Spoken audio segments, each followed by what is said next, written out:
Okay, let's get started. Badram Karanebihi, Shrunyama Devaha, Badram Pashyema, Akshabihi, Ryajatraha, Sthirairangair, Tushtuvam Sastanubihi, Vyashema Devahitayadayuhu, Swastinah Indro Vridrashravaha, Swastinah Pusha Vishwavedaha, Swastinah Tarksho Arishchanemihi, Swastino Bruhaspati Dadatu.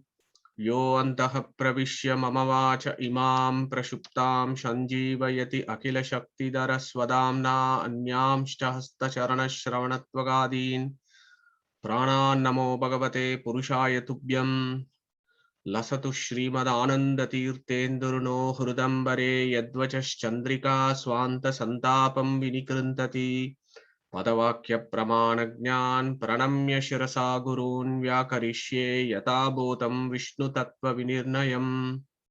So good evening everyone. So let's get into the action straight away. So let's do a simha avalokana nyaya. So let's recap very quickly where we left last week. So we are on this journey of knowledge towards the supreme, and our Uddalaka is in the last section of chapter 6, where he is giving these 9 illustrations that provides the foundation of Vedantic philosophy. So in the first example, he gives the example of a bird tied to a post. And with that example, he is starting off his philosophical discussion to illustrate the eternal dependence of the jivas on the Brahman. The bird is the jiva, Brahman is the post. And then the next question arises, if jiva is so close to the Brahman, why is he not able to appreciate him in deep sleep as well as in other states of consciousness? So Uddalaka starts off with the next example, giving him an illustration of Madhu and Madhu Krutaha, how the bumblebees go around, gather nectar from various flowers and deposit them in the beehive, and how each droplet of nectar is not aware that it has come from this flower, and at the same time it is not aware that it is actually within the beehive, and that is because of ignorance. So he introduces the concept of ignorance at that point. Now, but the nectar droplets are jada tattvas, they are insentient. How can an insentient object have knowledge? So that was the doubt that Shvetaketu had. So to clarify that doubt, Uddalaka then spoke about the great Indian rivers that start from the east and go to the eastern sea, the rivers that start from the west and they go to the western oceans, and how in India every river has got an Abhimani Devata, Ganga, Yamuna, Godavari, Tungabhadra, Kaveri, and so on. And Uddalaka explains, once these waters have reached the ocean, even the sentient beings like Ganga, Yamuna are not able to recognize that this portion of the water in the ocean is mine, that portion of the water is mine, and so on. These Abhimani Devatas are not able to recognize, as an example to illustrate that even sentient beings can have ignorance. Yeah, so ignorance is a key concept in example 2 and 3. And at that stage, that ignorance is the primary reason why we go through cycles of life and birth. Vyagro va, simho va, kito va, patango va, damsho va, mashako va, yadyad bhavanti tada bhavanti. Twice that various forms of life has been described after example 2 and example 3 to tell us about this ignorance. Okay, so then Uddalaka Shvetaketu is still not understanding the concepts here. You're saying, yes, ignorance, you're saying there is omnipresence, there is dependence. I still don't understand it. Give me more explanation, give me more illustration. Then he takes the Nyagroda tree and how he says this Nyagroda tree has got 2 things. One, it's actually got 3 things. The tree per se is made up of matter. And there is the Vriksha Jiva, like you and me, we are in this body. Similarly, in this body of the banyan tree or the Nyagroda tree is this Vriksha Jiva, and permeating the whole tree is the Supreme Brahman. Yeah, and how you can understand that the Supreme Brahman is all pervading by actually, cutting the tree in hitting the tree with an axe in various portions, and you can see the sap that comes out. So the sap gives you an indication of the omnipresence of the Supreme, not only in all of the Brahmanda, but also in your Pindanda. And then he went on to say that if, for example, in one portion of the tree, if the Supreme decides to withdraw his influence, then that branch dries out. If another branch where he decides to remove his influence, then that branch of the tree dries out. But if he decides to leave the entire tree, then the tree has to fall down. So the ability of the Vriksha Jiva to enjoy by sucking the water, Pepiyamanaha Modamanaha Tishtati, as Uddalaka says, that ability to suck water and be happy, that Vriksha Jiva is actually dependent on the Supreme Being, who has not only pervaded the body in which the Vriksha Jiva is, but also inside the Vriksha Jiva as his Antaryaman. So that was the first concept of omnipresence and dependence. So our Shvetaketu is still not convinced about this concept of omnipresence and the subtle nature of this supreme principle. So to illustrate that, then the Uddalaka takes, okay, take that fruit from the Nyagroda tree, let's break it open, let's take the seed, let's take one seed, let's break it open. What do you see? So when Shvetaketu breaks open that seed, that is a key event in that particular example, is the Shvetaketu breaks open the seed, and then Uddalaka asks him, what do you see? And Shvetaketu says he is not able to see anything. And then he says, there is that subtle principle inside that seed. It is because of that subtle principle that this seed eventually becomes this huge Nyagoroda tree. Yeah. So when you can't even see the Jiva inside that seed, how can you see the Antaryamin who is inside the Jiva? That was the fifth example. And again, Shvetaketu, goes back to his dad. Yes, still you're saying this is a subtle, all-pervading principle, and I still don't get it. So at that point, Shvetaketu's dad, Uddalaka, says, okay, go and get a heap of salt, put this in this glass of water, leave it overnight, come to me the following day. And then Shvetaketu comes the following day, and then his dad then asks him, can you bring that heap of salt you had poured into this glass of water? Can you get me that seed, that heap of salt?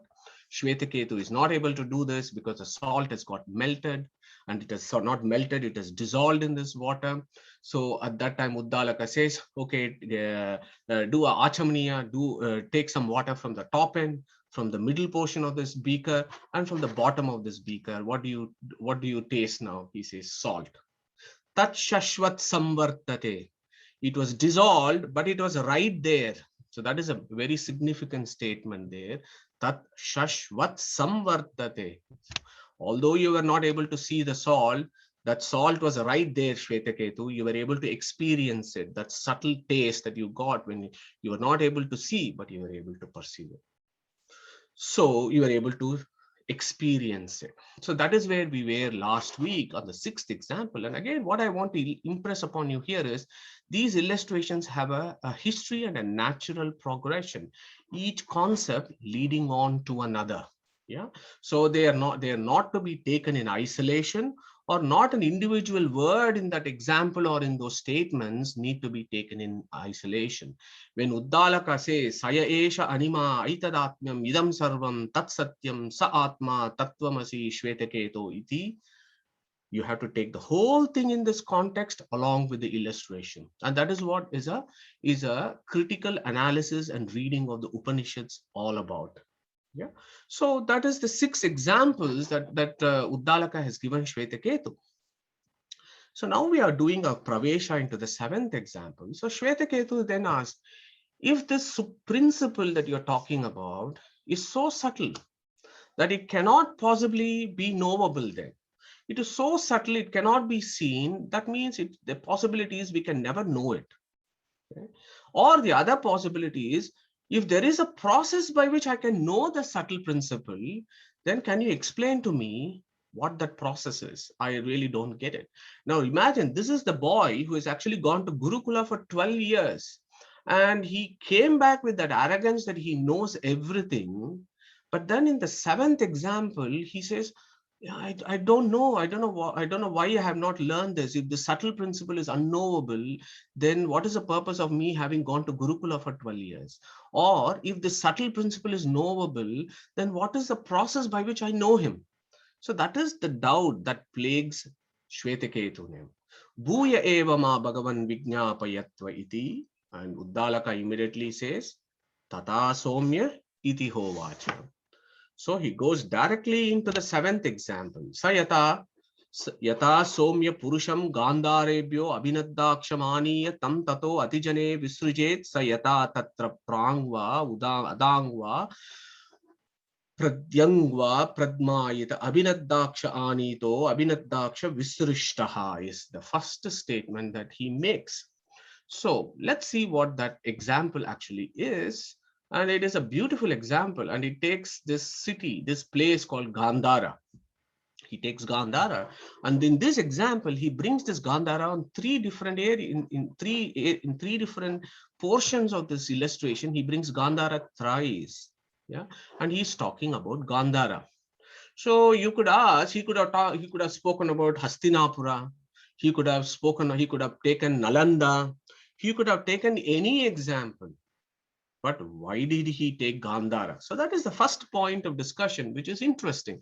And when we do these Upanishad Chintana, we also get some ideas about the history of ancient India, the Vedic history, and so about Bharatvarsha and so on. So when you ask the question, why did Uddalaka take Gandhara as an example? And I've summarized here some key points about Gandhara for our own understanding.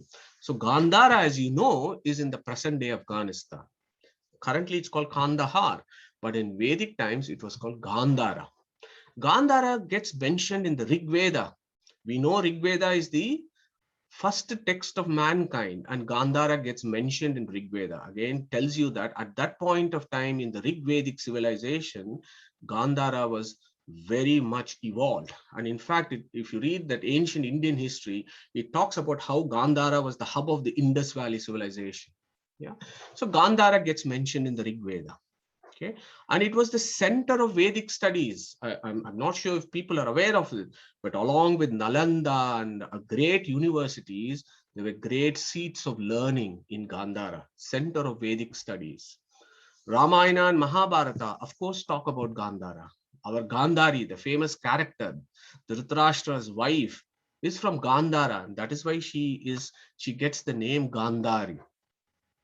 Now, the great Sanskrit grammarian, Panini, he is from Gandhara. Would you believe it? Panini, the greatest of Sanskrit grammarians, and the modern Devanagari script and the way we read and understand Sanskrit uses Paninian sutras to understand the scriptures.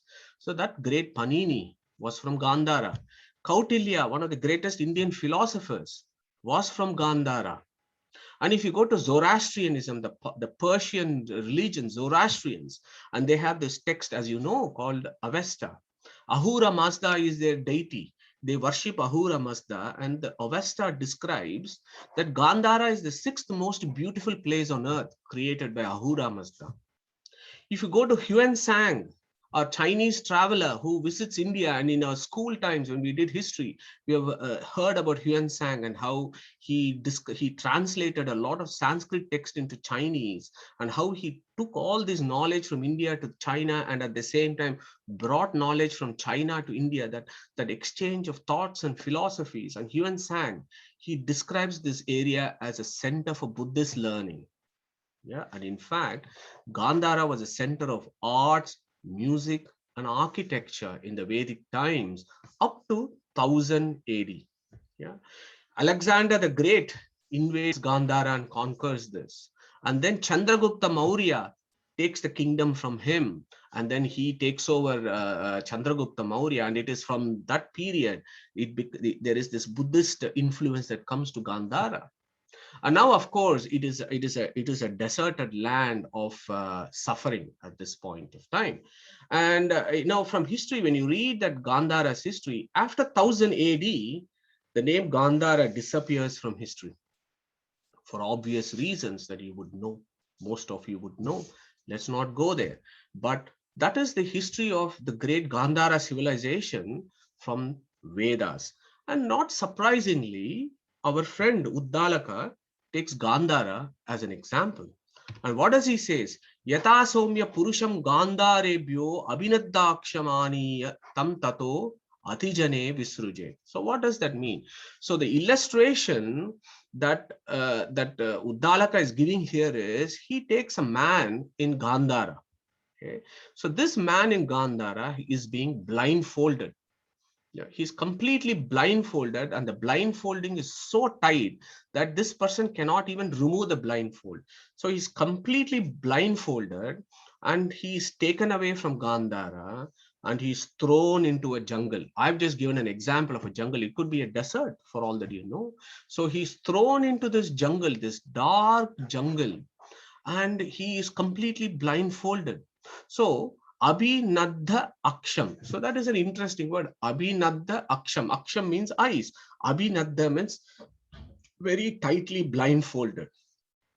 And where was he brought? Atijane. Atijane means Atika Jane. Atika Jane means place where there are no people.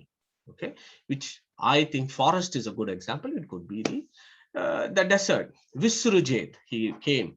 Sa yata tatra prangva, udangva, adharangva, pratyangva, prajnayita, abhinaddakshanito, abhinaddaksha visrushtaha.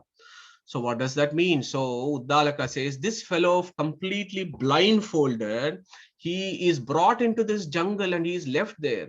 So this fellow now is shouting. So let's look at the previous line. Prangva, Udangva, Adharangva, and Pratyangva. So he is looking, he's blindfolded, he's turning his head, he's turning around east, west, south, north, he's looking up and down. He just does not have an idea as to where he is. And he is shouting. What is he shouting? Abhinadaksha Anito, Abhinadaksha Visrushtaha. Please help me. Somebody has brought me into this jungle completely blindfolded. I'm so blindfolded. I don't know where I am. Please help me.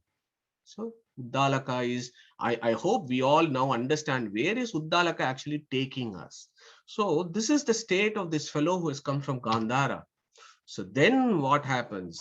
Some guy, some person who is very compassionate, who is walking through that jungle, he sees this fellow who is completely blindfolded and lost his way.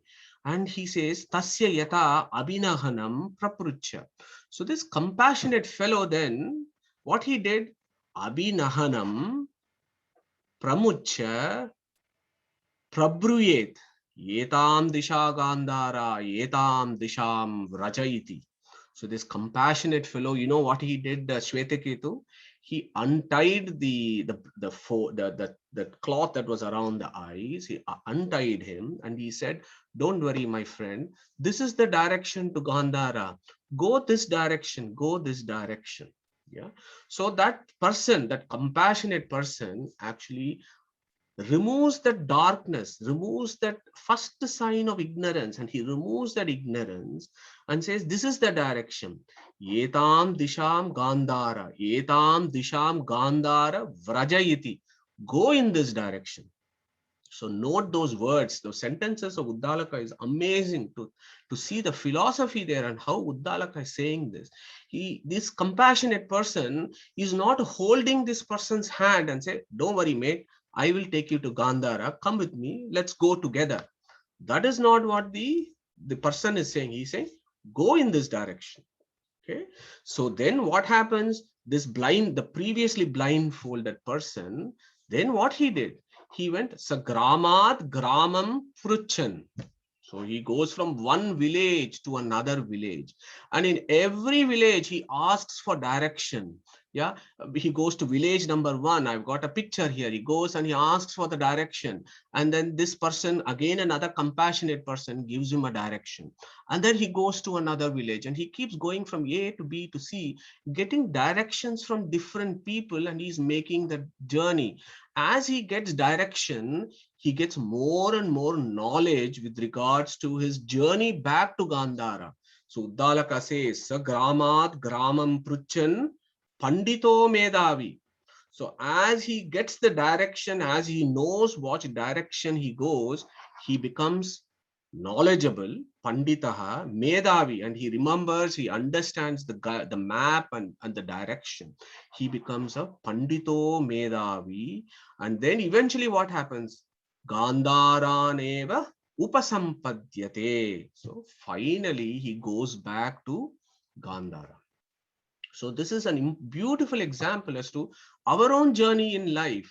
Yeah, this forest is this samsara, and how do we make our journey back from this forest called the samsara back to Gandhara? And the direction that this fellow got from these various compassionate people, they give directions only, and they do not actually walk with him. They give him the direction. Evameva iha acharyavan purusho veda. That exactly is how our journey back to Godhead is. Shvetaketu is what Uddalaka says, that by giving this beautiful example. And what does that mean here? Let us look at these words. Yeah. Evameva iha. Iha means in this samsara. Acharyavan. Acharyavan means who is an acharya? An acharya is not your Tom, Dick, and Harry who makes money by taking you to a course for 2 weeks or 3 weeks to teach you about how to become God or how to reach God. No, an acharya, acharati iti acharya. He who leads by example. He who leads by example is acharya. Yeah. Evameva iha acharyavan purusho veda. Okay, so that is the definition of acharya. So a true guru here. So this is an important point. From if you think about the previous slide, a true guru only gives direction. He gives direction, but we must make the journey ourselves. That is the key point here, that we must make our individual efforts. We must make the journey ourselves. A guru only gives direction. Any person, if he tells you he will take you to God, is a fake guru, at least from Uddalaka's perspective. He can give you a direction. We make the effort. So when you look at the gurus of our Vedic system, our Sanatana Dharma, we have no dearth of gurus. Yeah, I really don't see the reason why we should go to the fake gurus of modern times. I certainly don't. I honestly do not trust any of those gurus of modern times. We look at our great Vedic ancient rishis who have given our the direction. Why is that the case? Why is it that important? Mundaka Upanishad again captures this very, very well. Yeah. Avidyayam antare vartamanaha swayam dhiraha panditam manyamanaha janganyamanaha pariyanti mudaha andenaiva niyama yata andaha is what Mundaka Upanishad starts of describing the society then, which is no different from the society now. And it says this society, you have blind leaders and you have blind sishyas. So these blind leaders are being followed by these blind sishyas, and what is happening to them? They're all falling into a deep pit. Need to be very, very watchful of this. And there are millions of examples of modern times India where you have these fake gurus. So my humble request is, let's go back to our acharyas. Let's go back to our Vedic gurus. Veda Vyasa, of course, is our founding father. He is our original guru, who is none other than Krishna himself. So Krishna is our original guru. So these two chaps are our gurus. Why? Because Krishna gave us the Bhagavad Gita. Veda Vyasa composed it. Veda Vyasa gave us the Vedanta Sutra to interpret the Vedas. And what did Veda Vyasa do? He compiled all the Vedas for our benefit. So these two guys, Veda Vyasa and Krishna, are our original gurus. And I put a few examples from our Upanishads. Great rishis and gurus of Upanishads. This is only 3 examples because I don't have space in this slide. But there are so many exalted gurus of Upanishads. Uddalaka, whom we are celebrating and whom we have celebrated over the last 5 to 6 months. Yajnavalkya of Brihadaranyaka Upanishad. Uddalaka, as you know, is from Chandogya Upanishad primarily. Yajnavalkya is the great guru of Brihadaranyaka Upanishad. Pippala, the rishi, is a great guru of Shatprashna Upanishad. So these are all great gurus who give us deep knowledge. Then, of course, in ancient India, up to the 12th to 13th century, and maybe beyond, we have had Shankaracharya, we have had Ramanujacharya, we have had Madhvacharya. So we actually do not have any dearth of these great gurus in our system. And what the true guru will always do is he'll only give direction. We must make this journey. That is a key point. So The gurus give us direction, but how to approach an acharya? How to approach that guru who to give us the direction? Again, the spirit of how we as souls stuck in this forest needs to find a direction is described very beautifully in Shvetaketu Upanishad. And it says, Yasya deve parabhaktihi yata deve tata gurav. Just as how the kind of devotion that you will have to the Supreme Being, so should be your devotion and respect to the spiritual master or the guru who is going to give you the direction. Yeah. And Gita, of course, 4th chapter 34, there is a beautiful verse here. Maybe I can pause for a minute and I can call upon one of us to recite this amazing verse from Gita chapter 4. Can I ask one of you to take this, please?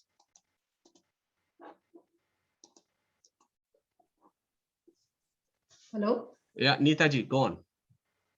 Tadvidhi pranipatena pariprashnena sevaya upadekshyanti te jnanam jnaninastatvadarshinaha. Thank you, Neetaji. So look at the first line. Tadvidhi pranipatena pariprashnena sevaya. So Krishna is giving a clear system as to how one needs to approach the Guru. He says, go and fall at his feet, serve him, do whatever he asks you, be his servant. Unless you become a Guru servant, you will never become my servant. Serve your Guru. But don't leave this chap, yeah? Ask him question. Don't leave him. Once you catch hold of him, once you catch his feet, give him a hard time. Ask him all sorts of questions. Pariprashnena. Ask him difficult questions, complicated questions, controversial questions, and try and learn the Shastras, try and learn the ultimate truths. So both Shvetaketu Upanishad and Gita is telling us how we approach our gurus. And from the previous slides, we've also understood that who a guru actually is. He only gives us direction. Yeah. So we discussed about Veda Vyasa, Krishna, Uddalaka, Yajnavalkya, and Pippalada. What we have done this week is I'm grateful to Manjunath ji, Sudarshan ji, and Padmaja ji. They are going to give us a tour de force, a brief sketch, a bio sketch of the greatest of acharyas that we have had in Sanatana Dharma over the last 2000 years, starting from Shankaracharya and then Ramanujacharya and Madhvacharya. So Manjunath ji, can I invite you to give us a brief bio sketch of Shankaracharya, please, and then Sudarshan can take over. Over to you, Manjunath ji. Hare Krishna. Thanks, Madhu. Adi Shankaracharya was the first Hindu saint and the philosopher propagated Advaita Vada, non-dualism. Born in a poor Nambudiri Brahmin family, village named Kaladi in Kerala, was born after his parents prayed for Lord Shiva for a son in the year 788 CE. At early age, Shankara's brilliance and spiritual powers were obvious to all, but at the age of 32, he was in Kedarnath. He decided to leave his material body and advised the disciples to chant the text as which he wrote. And as they were chanting, he went behind the samadhi. He went behind and into samadhi, and his body disappeared. Meeting his guru, Acharya Govindapada. When he was 8, he left home. Shankara walks 2,000 kilometers to the north in search of his spiritual master, and on the banks of river Narmada to meet his guru, Acharya Govindapada, who recognized the brilliance of young Shankara and made him a disciple. Under his teacher's compassionate guidance, he mastered all Vedic scriptures. At the age of 12, his guru deemed that Shankara was ready to write commentaries on major spiritual scriptures. At the age of 16, he completed all writing of major treatises. He is fated to live up to only 16 years of age, but Vedavyasa himself appeared before Shankara and granted him another 16 years of life to continue his work. Ancient India at the time was sunk into quagmire of superstitions and spiritual misinterpretations. The sense of Sanatana Dharma, with all its universality of humankind, was lost in the blind performance of rituals. Buddhism and Jainism spread all over India. Shankaracharya, during his period, traveled throughout India 4 times, engaged in many great debates and leaders of different schools of thought. He challenged and defeated the scholars with his compassionate knowledge and wisdom, with the task to refute Buddhist philosophy and to re-establish the glory of Vedas. Hinduism to continue on the basis of Prasthanatraya text, Upanishad, Bhagavad Gita, and Brahma Sutra. as primary sources that teach the means to strive for salvation. The prodigious body of Shankara was able to win the hearts of all eminent scholars and accept him as a guru, and he brought Buddhist back into the folds of Vedas, and he restored Hindu Dharma. He became Jagat Guru, and his message was Brahma Satyam Jagan Mithya Jivo Brahma na Para. Brahman, pure consciousness is absolute reality. He allowed Advaita non-duality philosophy and upheld the view of that soul is not different from Supreme Brahman. He went to Kashi and encountered Chandala, the keeper of the crematorium, and Shankara asked him to move aside. As the Chandala chastised him, saying, "My body, my soul, the form of the formless, limited or unlimited." Lord Shiva himself came in the form of Chandala. He accepted Chandala as his guru and led him to compose Manisha Panchakam, where he looks beyond divisions that create dualities and affirms non-duality. His famous debate with the great Mimamsaka scholar Mandana Mishra in Bihar and his wife Ubaya Bharati as judge. Shankara convinced him the superiority of knowledge, jnana, over the rituals, karma. Mandana Mishra accepted this defeat and became his disciple as for the rules of the debate. Ubaya Bharati challenged him to the knowledge of erotic karma and how he could claim to have understood the world without experiencing sensual pleasure and emotional intimacy. Shankara used his yogic powers to enter the corpse of King of Kashmir, Amaru, and animate it to enjoy all kinds of pleasure of flesh, and led him to write erotic life poetry, Amara Shataka. He established 4 mutts in 4 corners of India. He selected 4 senior disciples as heads of the mutt and assigned the task of maintaining and preserving each one with the 4 Vedas and 4 Mahavakya. He reorganized the sannyasis into 10 main groups, the Dasnani sannyas tradition, and located them into 4 different mutts. There are 4 mutts, one in Puri, one in Sringeri, one in Dwaraka, and one in Jagannatha, propagating Rigveda, Yajurveda, Samaveda, and Atharvana Veda. Shankaracharya composed 72 devotional and meditative hymns, Saundarya Lahari, Shivananda Lahari, Nirvana Shulkam. He wrote 18 commentaries on major texts, Brahma Sutra, Bhagavad Gita, and 12 Upanishads. He wrote 23 books on Advaita philosophy. These include Viveka Chudamani, Atma Bodha, Vyakti Vratti, Upadesha Shastri. He was a great devotee of Lord Krishna, and while he was in Kashi, he wrote his famous bhajan, Bhaja Govindam, Govindam Bhaja Mudamate. Oh, deluded-minded friend, chant Govinda, worship Govinda, love Govinda. Shankaracharya was incarnation of Lord Shiva. Shankaracharya came to uplift humankind and in such a way as to do idol worship, so to revive Hinduism based on Vedas, Bhagavad Gita, and Brahma Sutra. Hare Krishna. Thank you. Fantastic, Manjunathji. Thank you so much. About Ramanujacharya ji, Sudarshan will take over. Sudarshan? Yeah, I'll just say, Manjunath ji was quite extensive. I think he's read a lot, but I'm not going to be that not very well read person. So quickly, Ramanujacharya was, like many people think he's the founder of the Vishishtadvaita system, but actually he's not the founder, but he's the one who sort of developed it and sort of made it more prominent. The Vishishtadvaita system is sort of actually the founder is supposed to be the goddess Lakshmi and Sri Devi. It's been there since the Rigvedic times, and so this many people think, even I was thinking until I read about it. It has been only Ramanuja founded Vishishtadvaita, but he's not. He's sort of made it more popular. Ramanujacharya was born in 1017 and he died in 1137 CE.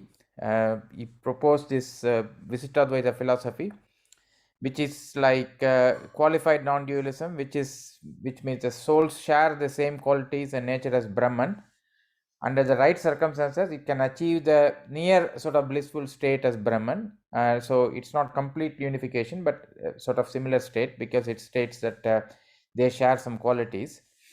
And the main thing is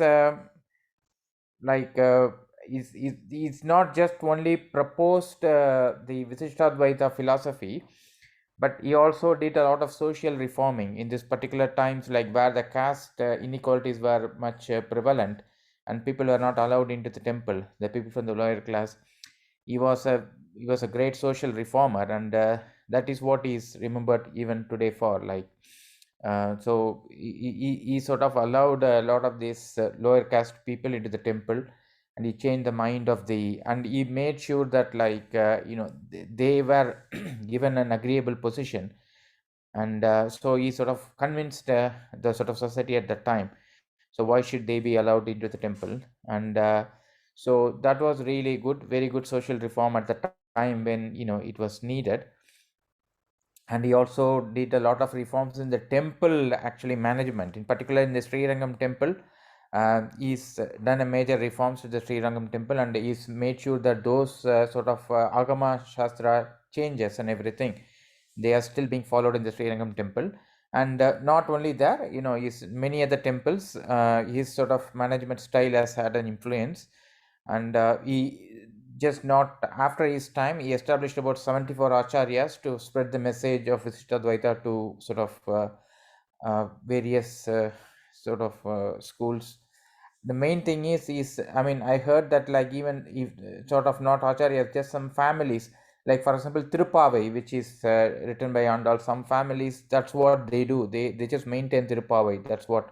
So that sort of even Tirupavai is only 30 pasurams, but that will be maintained by one particular group of families. And in that sense, you need to appreciate the difference of how these things were preserved compared to the Christian churches.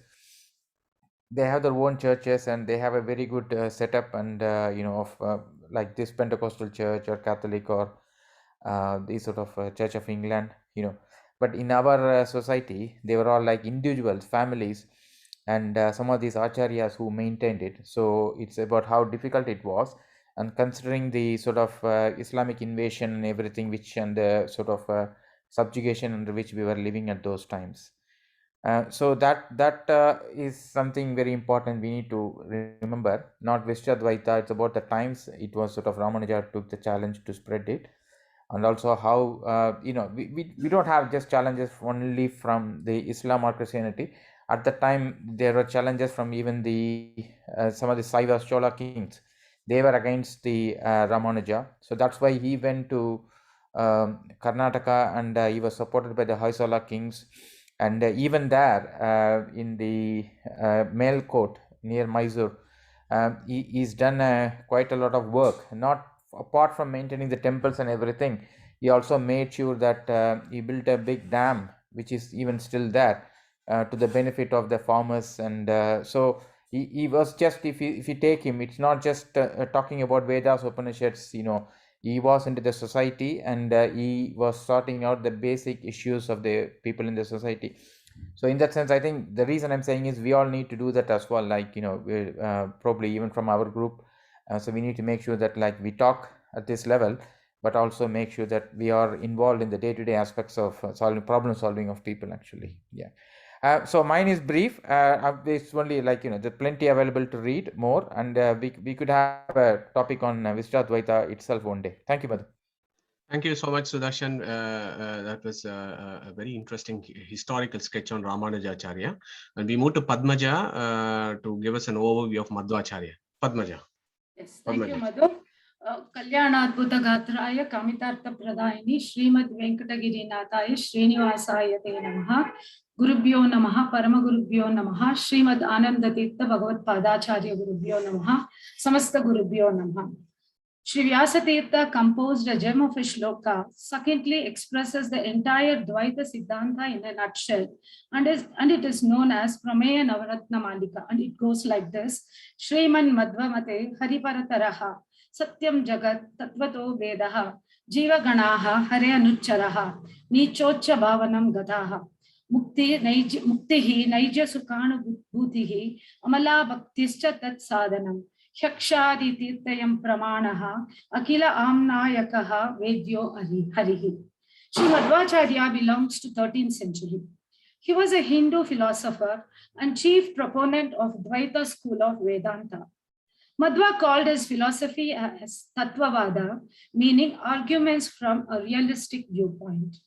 Madhvacharya was born on Vijayadashami day in Pachaka Kshetra near Udupi, Karnataka, to Madhyageya Bhatta and Vedavati after 12 years of prayers to Ananteshwara and by performing the most difficult Payorata.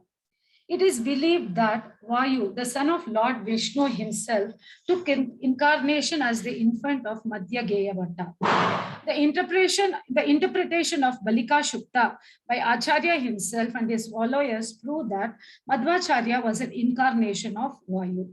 See, Vayu has taken avatars in all three yugas. In Treta Yuga, he took the form as Hanuman. In Dwapara Yuga, he took the form as Bhima. And in Kali Yuga, he took the form as Sri Madhvacharya. As a child, he was named as Vasudeva. He was very charming and had all 32 attributes that make up the perfect human form. Vasudeva began his school after his Upanayanam at the age of 7, became a sannyasi in his teenage, and was named as Purna Prajna. His guru was Achyuta Preksha. He studied Upanishads and Advaita literature, but was unconvinced by its non-dualism, philosophy of oneness of human soul and God. He started his own Dvaita movement based on dualism, asserting that human souls and God are two different things. The name conferred on him when he became head of monastery was Ananda Tirtha, and later he is most popularly called as Sri Madhvacharya. Accepting his philosophy, his guru later became his disciple. Madhvacharya has performed several miracles in his lifetime, transforming tamarind seeds into gold coins, crossing river Ganga without wetting clothes, to name a few. Madhvacharya toured India several times and visited Badrinath twice. He established 8 mutts called as Ashtamatas and installed Lord Krishna in Udupi, and these Ashtamatas looks after the temple and the pujas in Krishna Mata. Madhva's philosophy. Madhva's Dvaita school holds that Vishnu as God can only be known through proper samanvaya and pramana of Vedic scriptural teachings.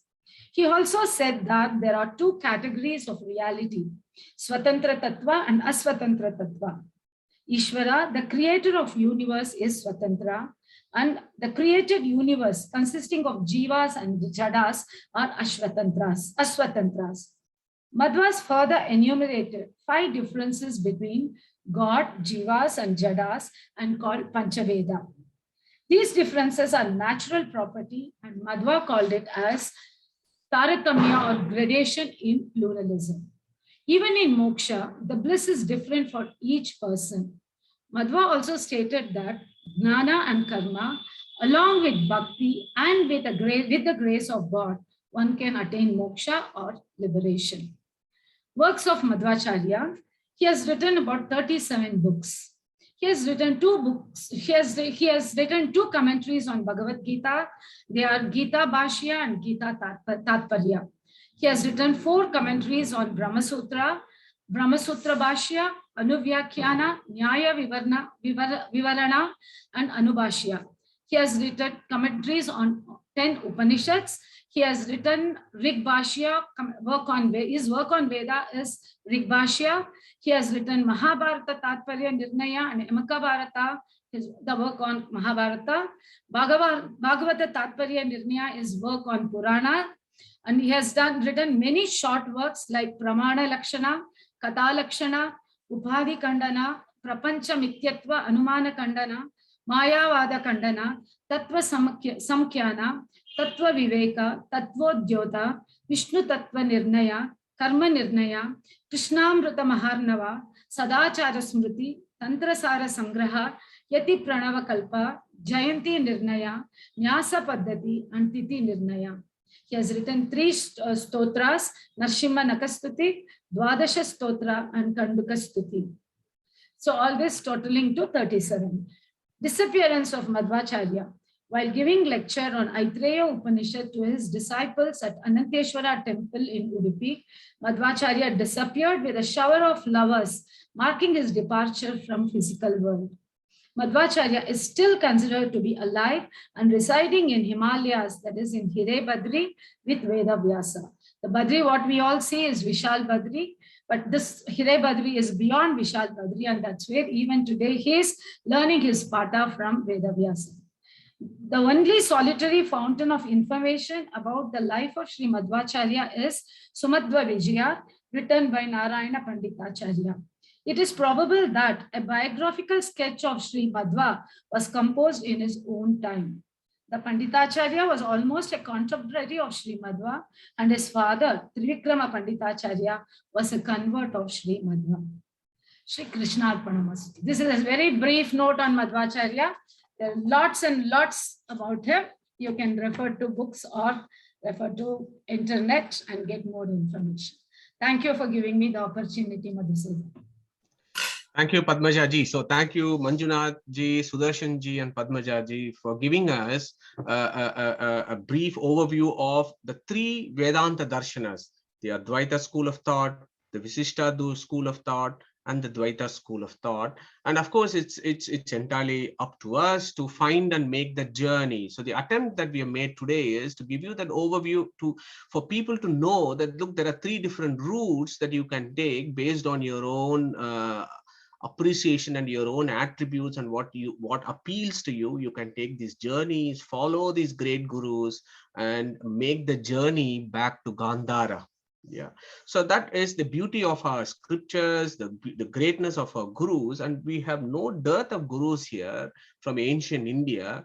And I think it is our own individual efforts. These gurus, as I told you before, they only give us the direction, but we have to make the effort to reach our destination. Is a key message that Uddalaka gives to Shvetaketu here.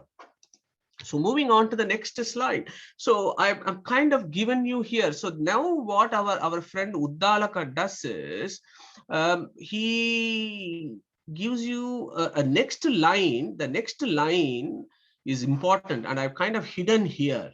So previously, what did he say? He said here, Evameva iha acharyavan purusho veda.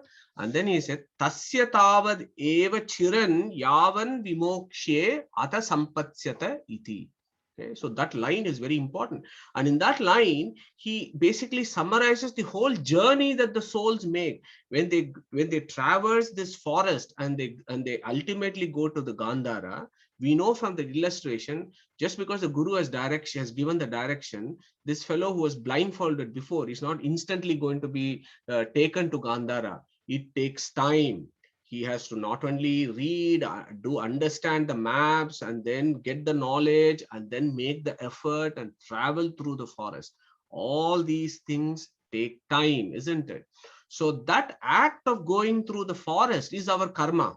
The actions that we do, the knowledge that we do, the process that we take. So that is all is the activities that we do as jivas. And Uddalaka says, so you will also go back when you have learned the Shastras to your original abode, but it will take you some time. What is that time? Tasya tavadeva chiran yavan na vimokshe. Until the point where there are two things that need to happen. Number one, you should have exhausted all your karma. So let's go through this cycle and remind ourselves. Jivas always have linga sharira even in pralaya. When they come into creation, they acquire gross bodies, and then they get into this forest. And in this forest, they're constantly doing stuff, and they go through these cycles of birth and death in this forest. But the ones that decide, I don't like this anymore, I want to make for progress and I want to go back to Godhead, those ones would follow the teachings of Bhagavad Gita, would follow the teachings of Brahma Sutra and all the philosophies in our Shastras, and try and get rid of these karmas that actually make us entangled in this life and death cycle. So we may reach a point where we may not have any more karma left. Okay, that point is reached when you have what is called aparoksha jnana. So when you do all your scriptural studies, you gain some knowledge. So that is called paroksha jnana. But you as a soul, once your third eye is opened and you're able to go inwards and you start seeing your antaryamin, that is called the aparoksha jnana. At that point, Vedavyasa has actually done one whole work on it. In, as you know, in the 4th adhyaya, there is one pada called Karmakshaya pada, and he discusses how the karmas are all exhausted and how the karmas are destroyed by the Supreme. But there is this concept called the prarabdha karma. These are the karmas that you have started now experiencing. The ones that you have started experiencing, that you will have to finish. Yeah, that is finishing of the prarabdha karmas. And that is what it means. Tasya tavadeva chiran yavan vimokshe. So you have to wait for your moksha until you are exhausted. Not only you have lost all your bag of karmas, but you have also exhausted your prarabdha karmas. Then you go to Satyaloka, you sit with Chaturmukha Brahma, and you are with him and you're learning. You're still learning and doing your patas, and your Chaturmukha becomes our guru at that point. We're still doing our learning and you're waiting for the pralaya to happen. Okay, the current Brahma, as you know, his residence is in Satyaloka. He's currently 50 years and 1 day, and his day began 2.3 billion years ago. So that's a gist of what the time scales we are dealing with. So our Chaturmukha has now reached 100 years, and then the Mahapralaya happens. At that point, along with Chaturmukha Brahma, all these souls that have exhausted all their karmas will at that point shed their material coverings and cross over to the other side. So that is the Gandhara for us. Ata Sampadyata iti.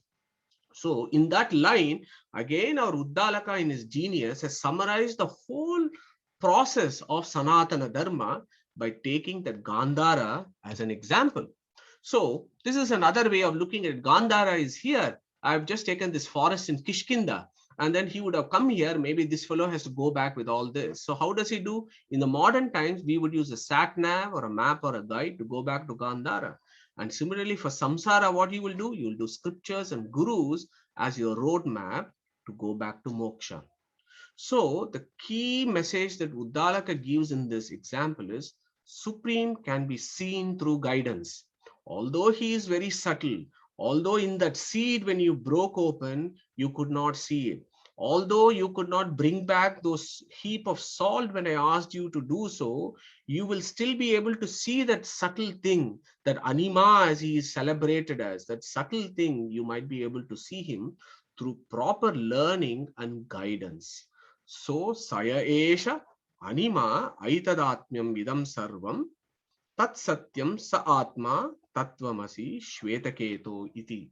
So he finishes that example 7, and then our friend Shvetaketu is still not clear. I think we'll take another 30 minutes to finish today's session. So our Shvetaketu is still not fully convinced. A tree, so if you remember, the previous second example was the droplets of nectar, and the third example was the river Abhimani Devatas.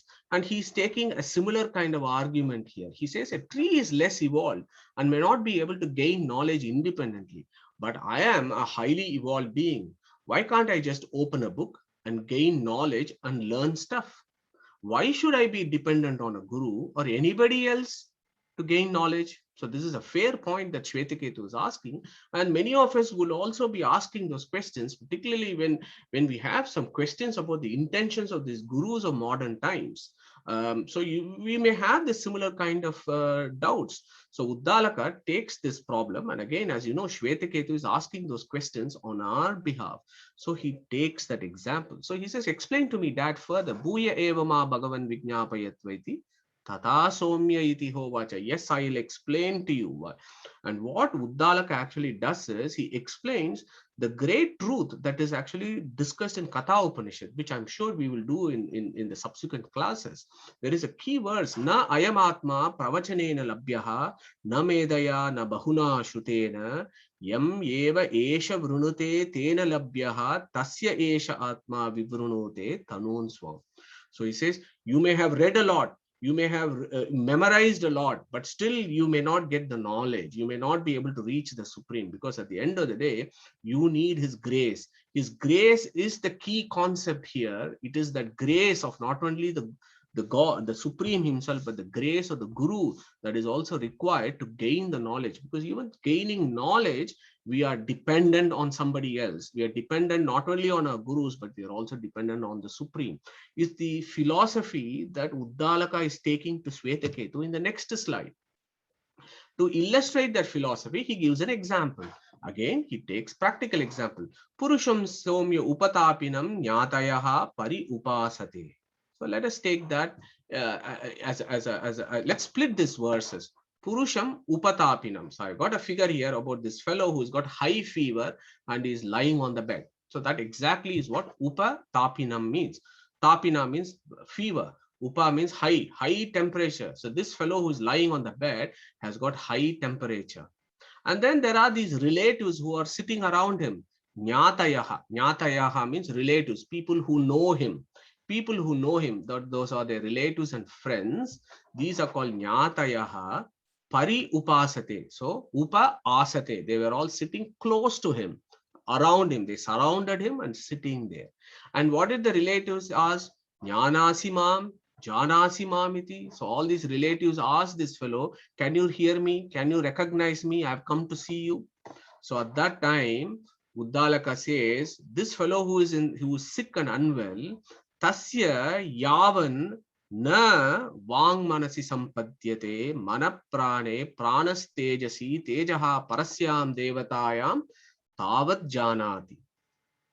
So again, we should never forget what Uddalaka has said previously. And we have discussed this in previous classes. And again, Uddalaka, and again, the internal evidence of within the chapter is important, because Uddalaka will go back to a previous section that he's had that conversation with his son already. If you remember this Tejas, Ap and Annam, we were talking about the stages, Chaturmukha and Lakshmi, Ap, Mukhya Prana, Annam, Rudra. Yeah, when we were talking about this, so there is this important verse here, isn't it? Yavan manasi sampatyate, so yasya somya purushasya preyato vang manasi sampatyate manah prane pranastejasi tejaha parasyam devatayam. So it is very similar verses here. So in this context, he was talking about when the soul leaves the body, how does the man dies? And even at the point of death, how dependent you are. Your state of dependence is actually exemplified at the point of death. You may be a trillionaire, you may be a billionaire, but when at the point of death, you are a completely dependent being because you have no control. When the Parasyam Devatayam decides he has to leave, everybody else will live with him. Who are all the everybody else? Vak, Parvati, Annam, Manas, Rudra, Ap, Mukhya Prana, Tejas, Chaturmukha, Lakshmi. And the Lakshmi will go along with Vishnu, leave the body, and the person dies, is what was discussed there. So the same example he brings here, and he says, look, this fellow will be able to recognize his relatives when this has not happened. Tasya yavan, na is an important word there, na. When the Vang has not merged into Manas, when the Manas has not merged into Tejas, and when the Tejas has not merged into Parasyam Devatayam, Tavat Janati. At that, until that point, he will know, he will have the knowledge. So that is what he is getting at, knowledge. So the person having a knowledge is dependent on so many of these factors. Tejas, Ap, Annam, and then Parasyam Devatayam. Ata yad asya vang manasi sampadyate manah prane pranastejasi tejaha parasyam devatayam na janati. Once these fellows are gone, he will not be able to recognize his relatives. So what does that mean? Next slide. The divinities of the Vedic pantheon are also our gurus. Yeah, we should never forget that. They are in fact our gurus. Yeah, and we have done these sessions before about the various deities of the Vedic pantheon and what are their portfolios in Brahmanda, for example. Starting from this Brahman, then going to Lakshmi, then Shri Bhu Durga, Chaturmukha, Rudra, and then Vaikarika, Tejasa, Tamasa, and so many other things. You can read about all this. And I've given you a list of all the Abhimani Devatas with their portfolios. And we've also discussed this portfolio in our Pindanda. How do these Abhimani Devatas actually influence us in this body? Look at Saraswati, Bharati, and Parvati in our mind. Garuda, Sesha, Rudra, Indra, Kama, Chandra, Parvati, Brahma, Lakshmi, again, influencing our Buddhi and Manas. Yeah, Surya, our eyes, hands, Indra, legs, Prajapati, Daksha Prajapati, Swayambhu Manu. So there are all these things, and Agni, Saraswati, Bharati for our speech.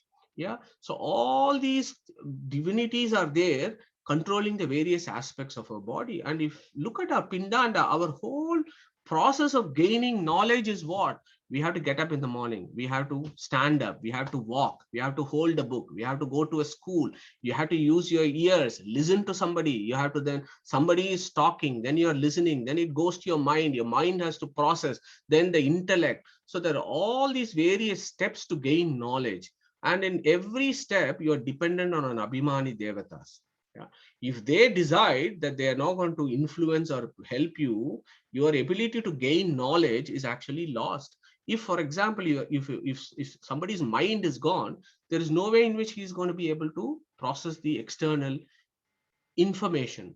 So that is the key point there. So the gurus, yes, we have had fantastic discussions about Shankaracharya, Ramanujacharya, and Madhvacharya. But at the same time, we should not forget that these Abhimani Devatas are also our gurus. And that is the reason why the Vedic system gives this Vedic pantheon. And that is the reason when we go to the temple, we have all these deities to worship. So next time when we do that, we need to go to the temple in that spirit, that when you go to Ganesha or when you go to Saraswati, you say, please give me knowledge.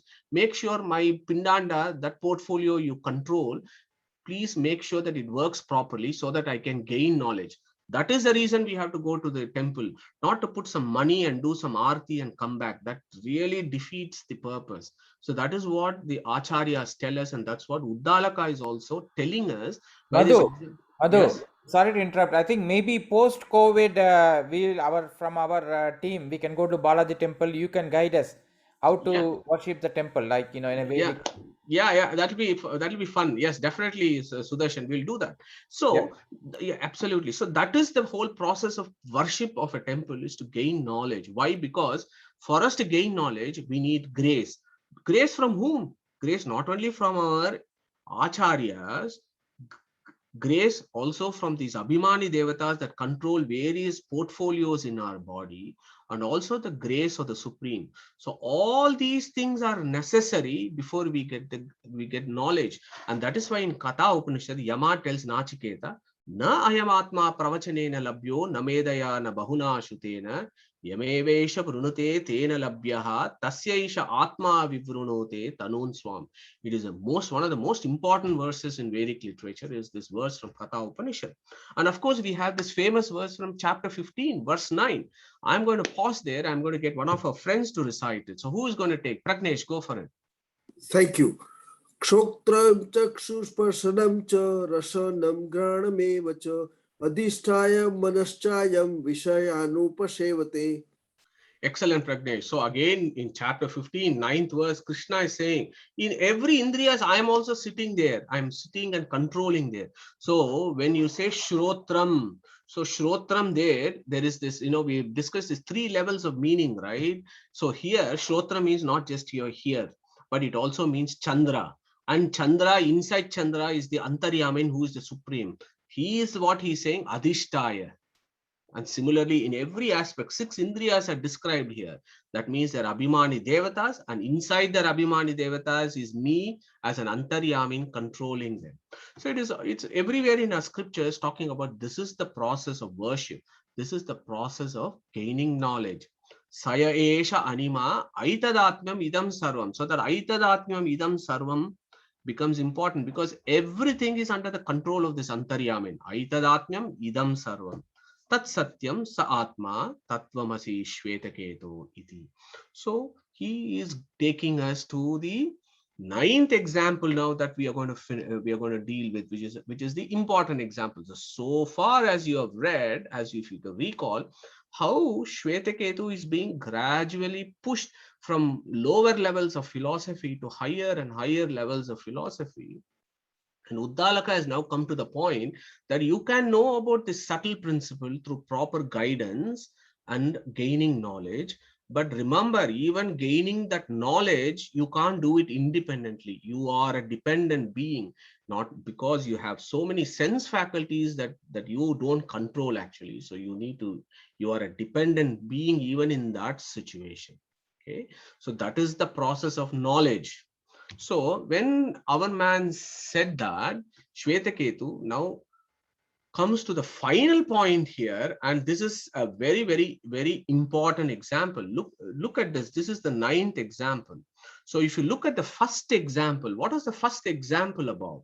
First example was about the bird stuck to a pillar, talking about how that bird is totally dependent on this pillar, because the direction of travel all through the daytime, it is traveling everywhere, flying everywhere. Even its distance is regulated by the length of the string to which it is tied to. And then in the night time, it is so tired, it comes back and rests on the Supreme, near the Supreme.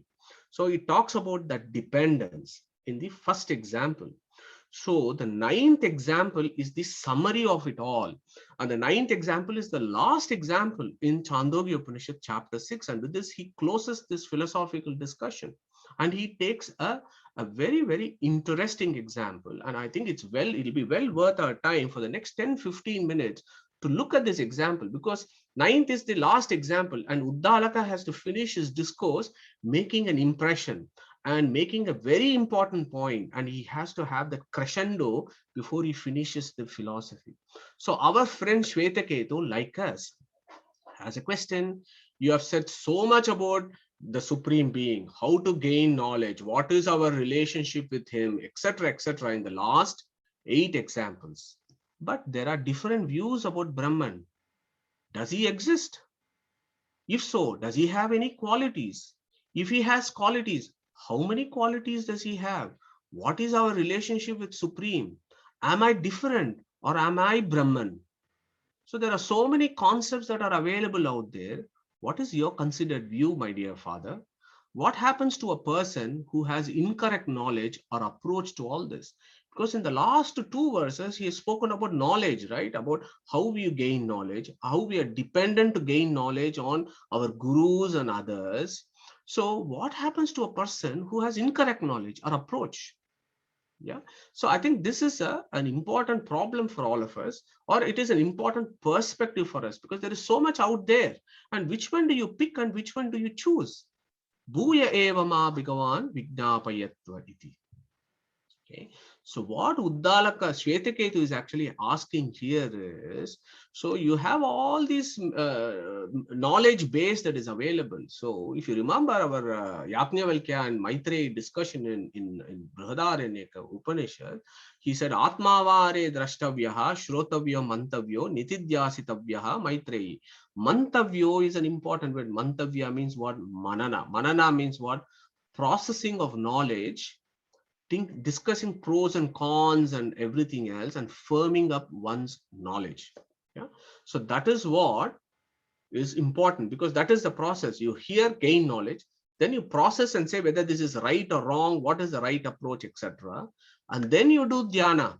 Then you go into deep meditation and so on. And then you will be able to see the Supreme. Atmava are drashtavya. For having the drashtavya, you will have these 3 processes. So Uddalaka takes this point, manana, the process of firming up one's knowledge. And in Brahma Sutra, for example, there is a chapter itself for this. The first chapter is called Samanvaya Adhyaya, that talks about the greatness of the Supreme. And then the second chapter is called Avirodha Adhyaya. Avirodha Adhyaya means contradictory views, how to square the circle, what are the pros and cons, what are the arguments for and against. So all those things will be there in the Avirodha Adhyaya. And in that, there is the second section that Veda Vyasa has given called Samayapada. Samayapada means where Veda Vyasa discusses various other philosophies. And that is important here. Why? Because that is what Shvetaketu is asking. There are so many different views. How do I get the right view? What if I get the incorrect knowledge? What if I take the incorrect approach? What happens is what he's asking. So from this, one thing we can understand is, although we've had great discussions from Manjunath ji and Sudarshan and Padmaja ji about Advaita, Vishishta Advaita, Dvaita, and of course other schools, what is important for us to recognize is these were there always. These various strands of themes of thought has always been there in the history of the universe, not just here. In any place where there is life, these different views have always been there. In every creation, the same types of philosophies are there everywhere. So there is this famous verse in the Shastra called Anadikalato Vrittaha Samayahi Pravahataha. Just like how the river flows, these various philosophies also flow. And each jiva, based on its own individual attributes, picks up a particular philosophy and then finds it interesting and tries to find its direction. Yeah. So hold on to that thought, because what Uddalaka is going to do is, when his son asks, what happens to a person who has incorrect knowledge? Uddalaka immediately says, Tata Somya iti hovacha. And he takes another example, the last example. He says, Purusham Somya Utahasta Gruhitam Anayanti Apaharshit Steyam Akarshit. So this is complicated Sanskrit words. So, but let's take that up in the next slide. But what I want you to do here is this word, apaharshit, steyam, akarshit, means a thief and an imposter. Okay, so that is the example that is taken here of a thief or an imposter to explain a philosophy. Okay, so what I want to stress before I go to the next slide is for us to understand what is the definition of a thief. There has to be a definition of a thief, isn't it? Who is a thief?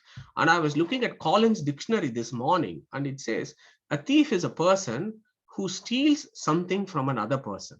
So a simple illustration or a description of who a thief is, which is what Uddalaka has taken here. Apaharshit, steyam, akarshit. A thief and an imposter is a person who steals something from another person. And that is what Uddalaka takes here. So why am I saying this? Because we have to see the context. Prakaranat, what is the contextual relevance of the illustration and what philosophy is it expounding? So an illustration should always explain a philosophical view that is being discussed. That is the key. Otherwise, Uddalaka giving an example and entirely talking about something else just doesn't make sense. Uddalaka is a great philosopher. He's a very clever man. He will never do that. He will take an example to illustrate a philosophy. So what is that philosophy, at least from Uddalaka's perspective? Stay with me on this for the next couple of slides. So I have kind of split it open. Purusham, Somya, Uta, Hasta Gruhitam. So Hasta means what? Hand. Gruhitam means what? Tied. Anayanti means what? Brought. So very easy words there. Hasta Gruhitam Anayanti. So what did the cops do? They caught this suspect. They tied his hands. They brought him to the king or they brought him to the court. Okay. And then what is the suspect alleged of? Steyam Apaharshit, Steyam Akarshit. That is what he is being alleged. He is being alleged as a thief and an imposter. So even in the Vedic times, nobody was actually made as a criminal.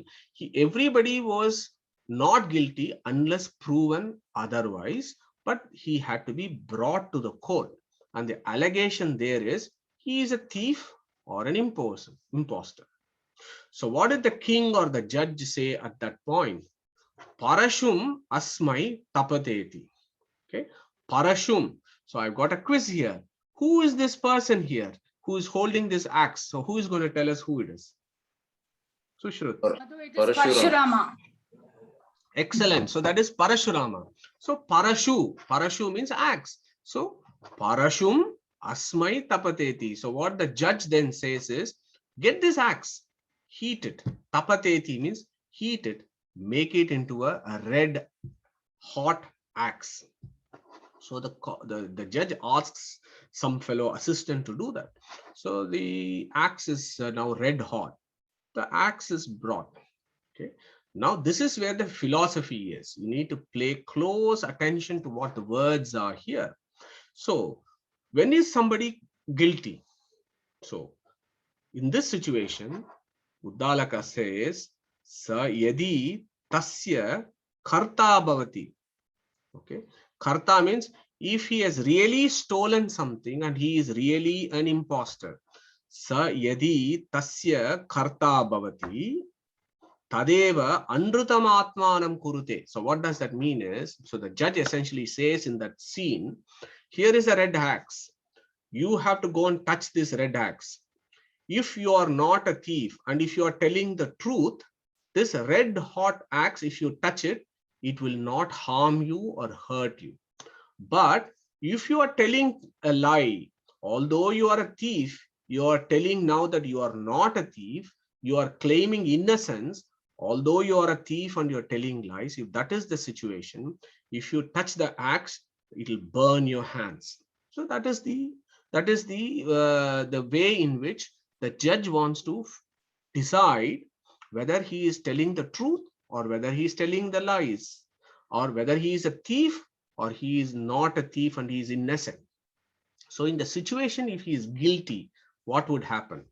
Sa yadi tasya karta bhavati. So if he is really a thief, but he is claiming he is not a thief, he is telling lies at that point. Tata eva anrutam atmanam kurute. So Anrutam means, so look at those words, Anrutam. We've all heard about Rutam, Anrutam, Satyam, Asatyam. So there are multiple meanings of that. So you can do some individual research to understand. Here, Anrutam means lies. Tata eva Anrutam Atmanam Kurute. So if he says lies, yeah, Sa Anrutabi Sandaha Anrutena Atmanam Antardaya Parashum taptam pratigruhnati sadahyate ata hanyate. So I've split open those sentences for our individual understanding. So what is Uddalaka? What is Uddalaka's example here? So this fellow is actually a thief, but he is claiming innocence. So when he claims innocence, although he is a thief, then he is actually telling lies. And he's covered himself with lies, and he thinks this lies will actually protect him when he touches the axe. Yeah, so that is what he feels, that somehow if he touches the axe, his hands are not going to get burnt. Okay, so that is one point there. So the philosophy there is, one point there is mind over body. So we all know there are many psychiatrists in this group, and mind has a major influence on the body. So if, for example, this fellow in his mind knows that he is telling a lie, or he is a thief, but he is telling a lie that he is not a thief, but what will happen in that point is his mind will not be able to influence the body because he is telling lies. So at that point of time, parashum taptam pratigruhnati sa dahyate. Dahyate means it burns. So once his hand is burned, then everybody in that court knows that this fellow is guilty. So then he is punished. Ata hanyate. He is punished, whatever that punishment could be. So that is the philosophy there. Modern days, you would probably do a polygraph here and find out whether this fellow is telling the lies or not. But in the olden times, this used to be one method that they used to use. If this fellow is really telling the truth, he will, if, for example, that is the next point, if he is not guilty, ata yadi tasya akarta bhavati. Akarta means he actually did not steal. Yeah. Tateva satyam atmanam kurute. This fellow, he knows that he has not done it.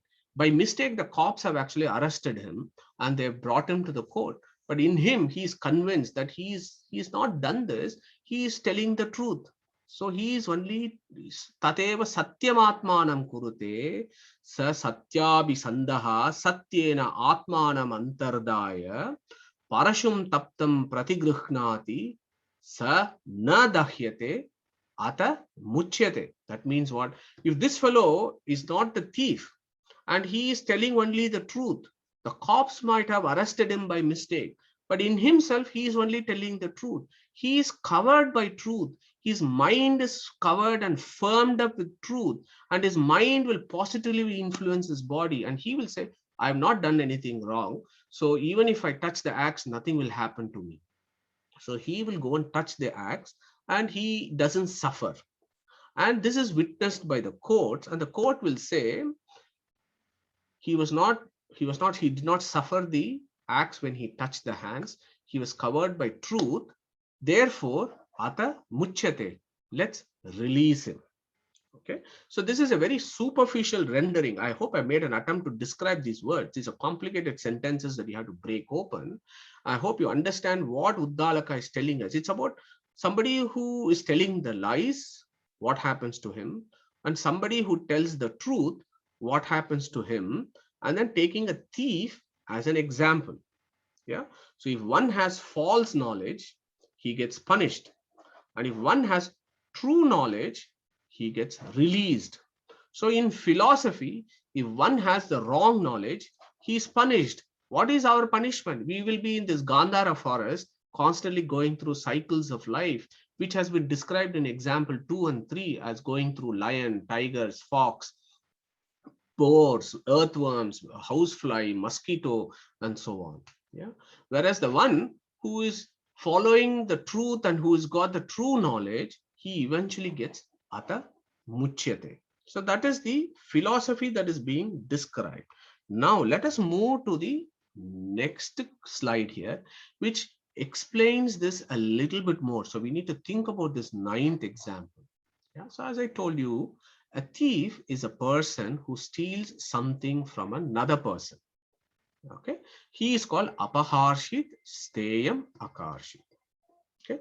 So let us look at who a thief is. So if I say this is the king and this is the throne, and then you have the king's kingdom. So there is the king, the kingdom, and his property. Okay. That is the king. Okay. A thief is a person who either overthrows the king and takes his position, or he claims the king's property and the greatness as his, or takes away the property of the kingdom, is a thief. So I don't think we have any controversies about that, about who a thief is. A thief is somebody who takes somebody else's possession or overthrows a king. They are all thieves. Okay. Now on the left side, I put which movie is this. So who is going to tell me which movie that is, please? Madhu, it is Bahubali. Well done. Okay. So I have put a picture of Bahubali. Why I have put Bahubali? So I can't remember which Bahubali, Padmaja, have to be clear. Mahendra Bahubali or the other Bahubali? Number one, part one. Part one. Okay, right.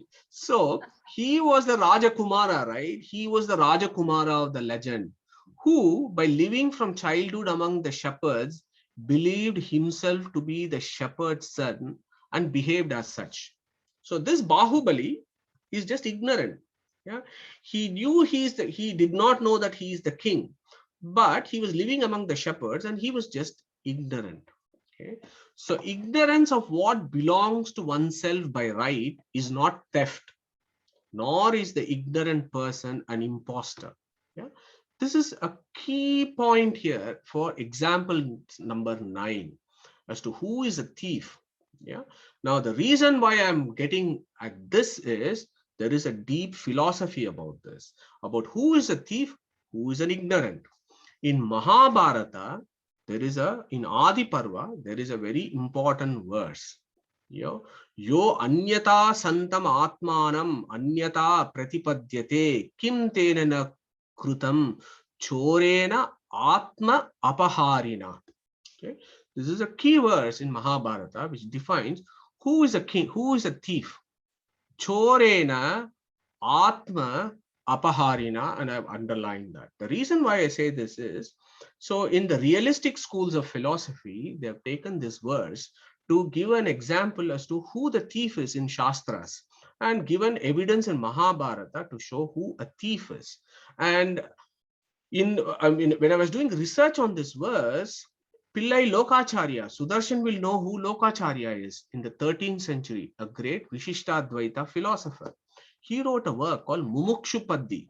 And Mumukshupaddi is who is a mumukshu, an adhikari, a disciple, a student. And when we are talking about this Mumukshupaddi, there is Sutra 57. Do some research on Sutra 57 from Lokacharya. He also takes the same verse. Yo anyata santam atmanam anyata pratipadyate kim tena na krutam chorena atma apaharina. He who takes the greatness of Supreme to himself is the thief, is the description in Mahabharata. He who takes the greatness of Supreme to himself is the thief. Similarly, in Katha Upanishad, we have done this before. What does he say? Nehananasti kinchana verse. You may remember, Manasaiva idam aptavyam nehananasti kinchana mrutyoho samrutyum gacchati ya iha naneva pashyati yad udakam durge vrishtam parvateshu vidavati evam dharman pritak pashyan taneva anuvidavati. So that is another person who is also branded as a thief, and he will fall down to the deepest of hells. Who is that person? The person who thinks that God and his qualities are different. Yeah.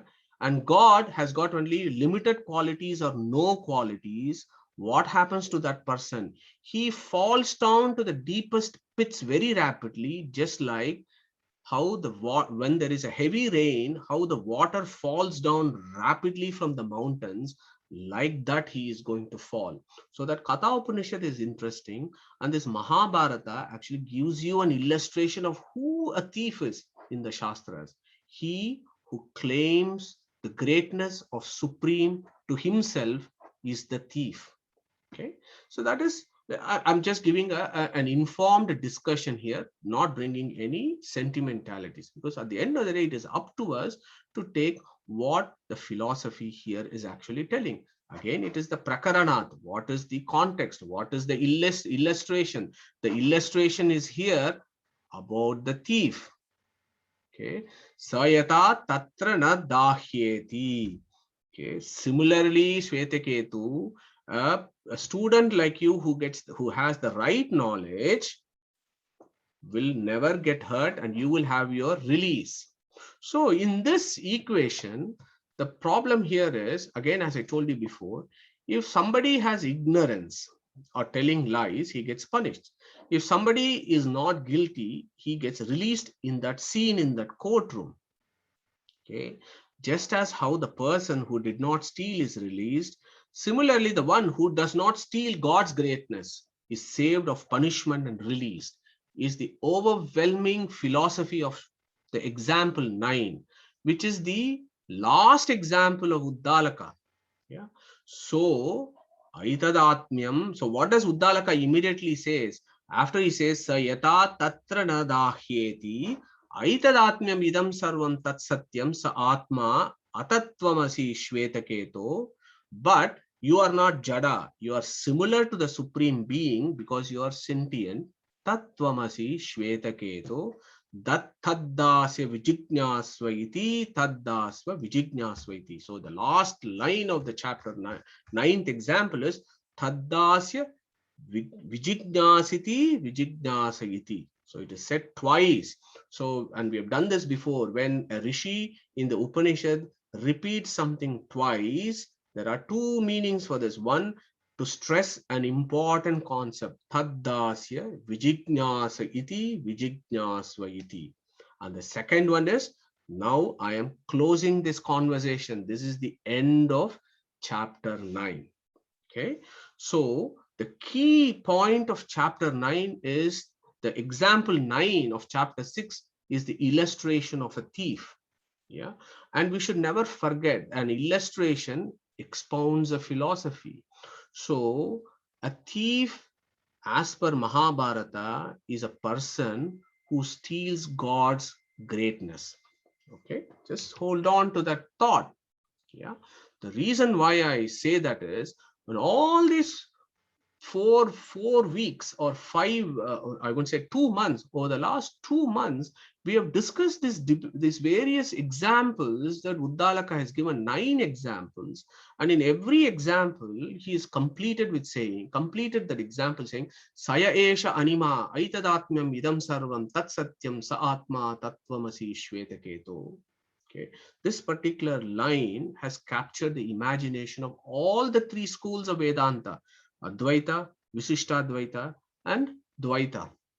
So in the 14th century, there was this big debate that happened between Advaita school and the Dvaita school. So the Advaita school was the great scholar Vidyaranya, and from the Dvaita school was Akshobhya Tirtha, again a great Dvaita scholar, and the judge was no else than Vedanta Desikar himself, who is one of the greatest of Visishtadvaita scholars. So he was the judge who discussed this Tattvamasi concepts between these two schools. On the one extreme, you have Advaita. On the other extreme, you have the Dvaita. Akshobhya versus Vidyaranya, having this intellectual discussion, and Vedanta Desika from Visishtadvaita school, who was actually a judge, that discussion happened over several days. And hopefully what we have done is, over the last 2 to 3 months, when we were doing these 9 examples, we were able to capture some of the thoughts, some of the ideas that Akshobhya Tirtha and Vidyaranya would have exchanged, because that has been documented. There is an archaeological evidence that Brahmatantra Swatantra Jiyar of the Vishishtadvaita school in the 15th century. And then there is a work, Vedanta Desika Vaibhava Prakashika, again written by Mahacharya of the Visishtadvaita school of the 16th century. And then there is a work called Jayatirtha Vijaya in the 15th century. They actually talk about this discussion. Yeah. And Vedanta Desika gives the trophy to Akshobhya Tirtha after several days of discussion. Yeah. So we will leave that discussion as to what was Vedantika Desika's discussion and why he chose Akshobhya Tirtha's argument as more in tune with the philosophy of what Uddalaka was saying to each one of us. So we can do our research and try and convince ourselves, but that is the historical sketch. And I want to finish from all that I have understood from the various views that I have read.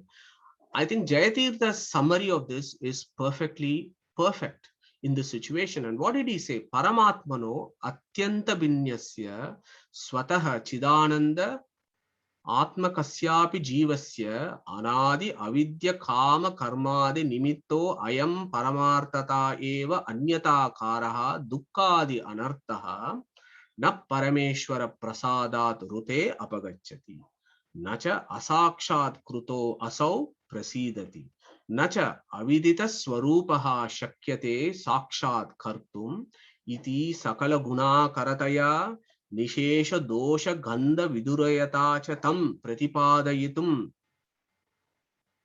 parabrahma asesha amnayaha pravartante tad upakarana bhuta cha brahma mimamsa iti paramartaha. So this is the complete summary of what Vedantic study and our journey of actually going to Gandhara back is. He can be known, the Supreme Being can be known only through the Vedas and interpreted with the aid of Brahma Sutras. He is to be known as the abode of infinite auspicious attributes and without any defects. Unless we know him, we cannot see him. Unless we see him, we cannot obtain his grace. God's grace is absolutely essential for release from bondage. Therefore, Atato Brahma Jignyasa. That is the greatness of the first sutra written by Vedavyasa in Brahma Sutra.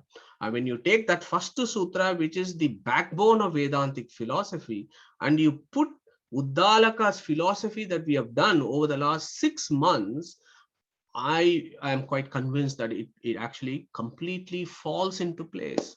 But then still we have this problem, isn't it, of are we Brahman? Are we different? Why do the Shastras talk about what appears to be Aikya? How do you square that circle? Acharya gives an illustration or a direction of travel for us in his work called Anuvyakyana. And he says, Swatantraecha Vishishtatve Sthana Matya Aikyaropi Sadrishecha Aikyavad Samyak Savakasha Yateshtataha. So what that does mean is we can have a kind of Aikya or similarity on various grounds. Number one, if one is independent, we are all different, but we are dependent, that one person is all that matters. Or if you have similar views of thought, there is some Aikya. Or if we are in the same place, there is an Aikya. Or if you have a same approach, we have an Aikya. Or we have some kind of resemblance that can also be taken as Aikya. So these are all the various ways in which you should look at the Aikya text, because as I said in the very beginning, these are all Savakasha text, in the sense they have so many other ways of interpretation, and you do Tatparya lingas and rules of interpretation to understand. So many of the folks are actually not familiar and understand the critical analysis of Vedantic scripture.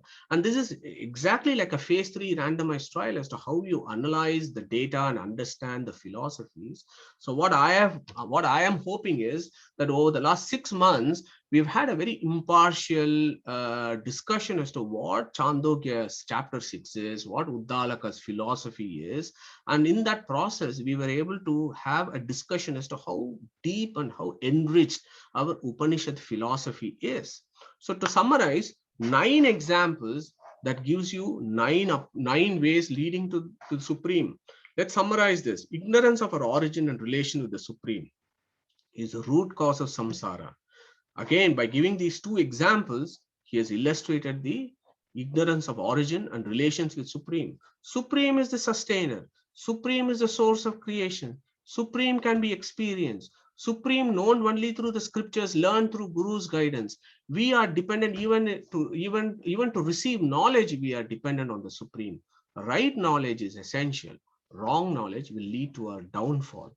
So we need to be very careful with regards to how we understand and read the scriptures. At the end of the day, it is our career of souls which is at stake. Yeah, and that is what Uddalaka is giving us, that warning in the 9th example. Be careful, because your career is at stake, your journey is at stake. But understand that you are an eternally dependent being. So, Swatantram Aswatantram Dvividam Tattvamishyate Swatantro Bhagavan Vishnuhu is a fundamental truth of Vedantic philosophy. So at that point, I want to close today's discussion, and I'm really pleased that we've all engaged over the last 5 months in serious, 6 months actually, in serious studies of chapter 6 of Chandogya Upanishad.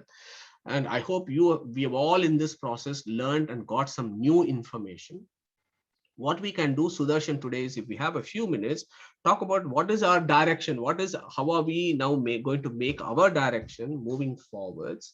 So I've got a few things. I just wanted to remind folks that a few months ago we did I think it was Survey Monkey doodle poll, and we put a few questions as to what are all the topics to discuss.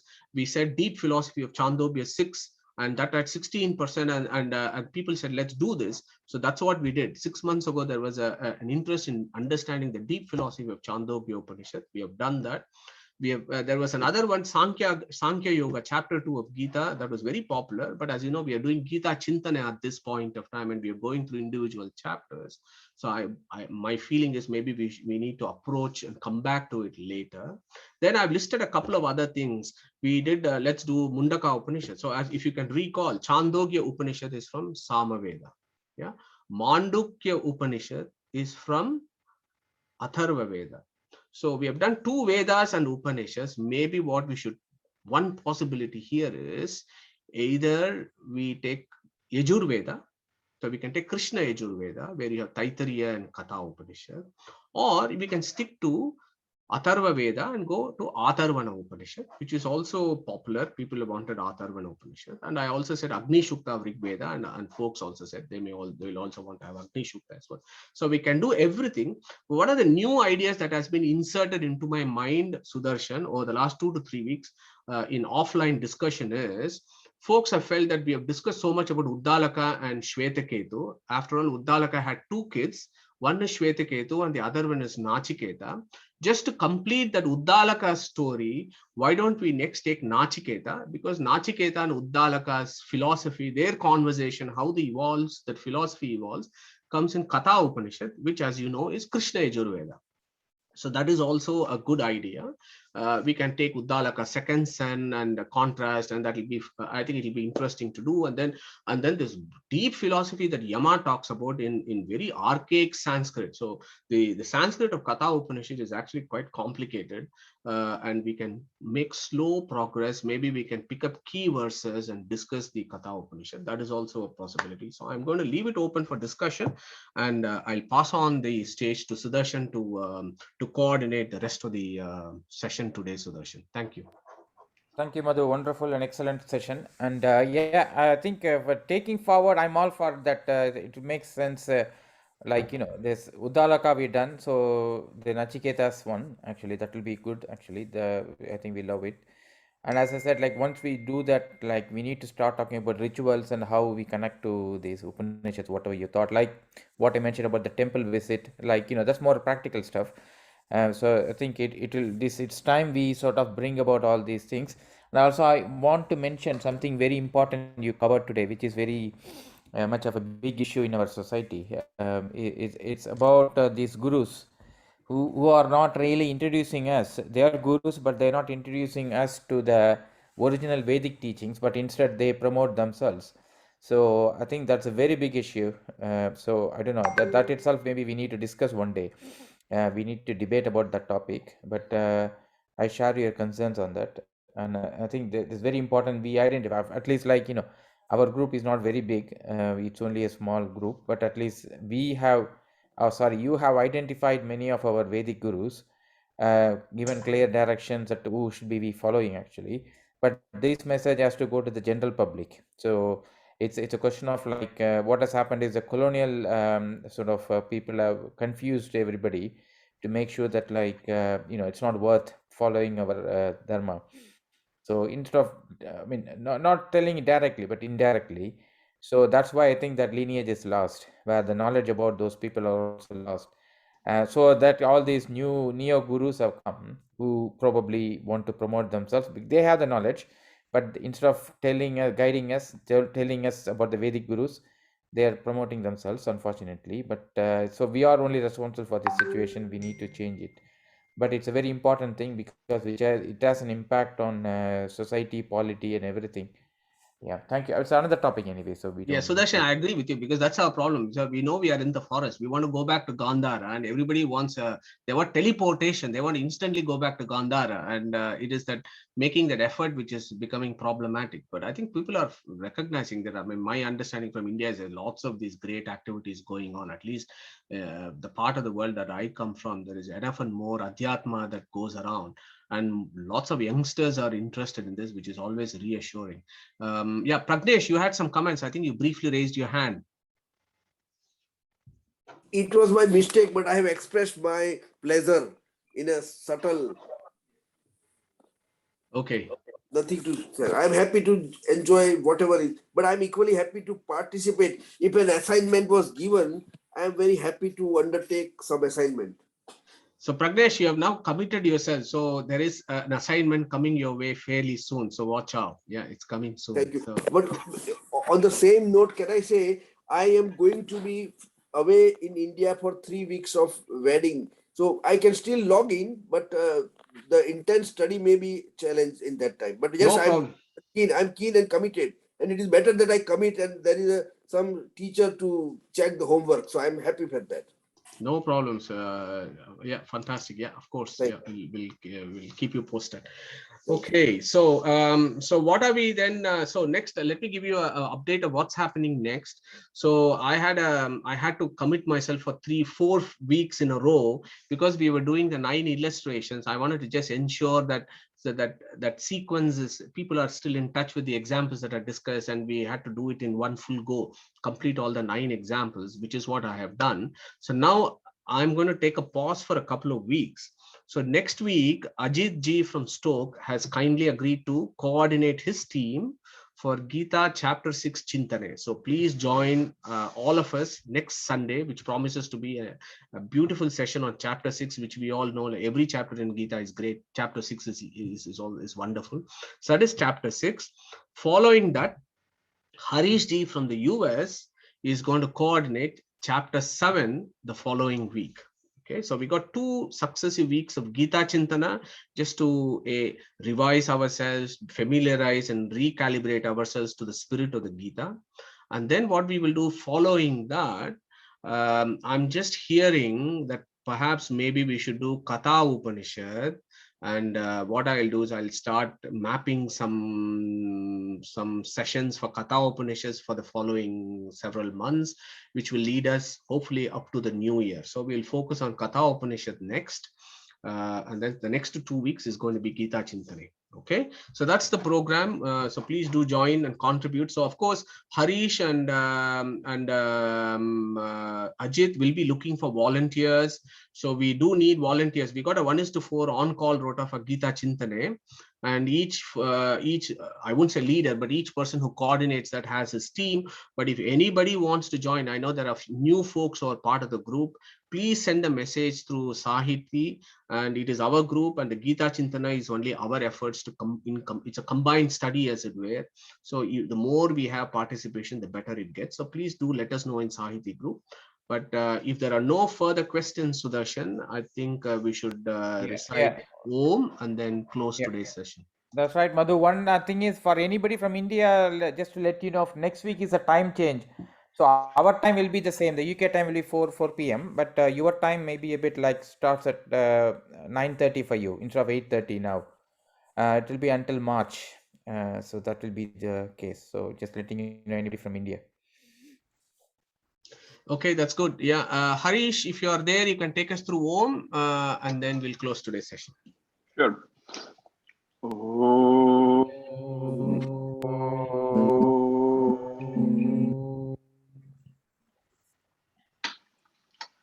Thank you, Majid. Thank you, everyone. Take care. Thank you.